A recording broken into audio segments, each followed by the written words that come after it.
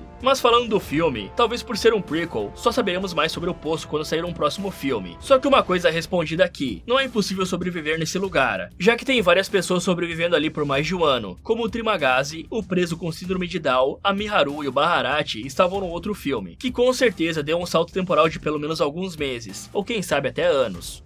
Fala galera, vocês sabem muito bem que eu quero derrotar o YouTube, no bom sentido é claro. Eu convido vocês para darem uma olhada no meu novo canal, o Sombras Criminais. Lá eu vou falar de vários casos de crimes reais, tão ou até mais assustadores que um filme de terror. Afinal, a realidade consegue ser muito mais bizarra que qualquer filme. Então se vocês quiserem conferir esse novo projeto, eu vou deixar aqui no card e na descrição do vídeo para vocês irem lá conferir e dar aquela força para o canal crescer também. E eu tenho alguns planos bem legais para esse canal que eu garanto que vocês vão curtir. Esse foi como derrotar o Poço 2. Você acha que conseguiria sobreviver? Me contem nos comentários. E se você decidisse fazer um filme stop motion, porém coisas macabras começam a acontecer, o que você faria? Quer saber se essa garota vai sobreviver? Então clique aqui nesse vídeo, ou aproveite para ver outras sugestões do Derrotando Filmes. Muito obrigado por assistir, e nunca vá participar de um experimento que você não tem ideia de como ele funciona.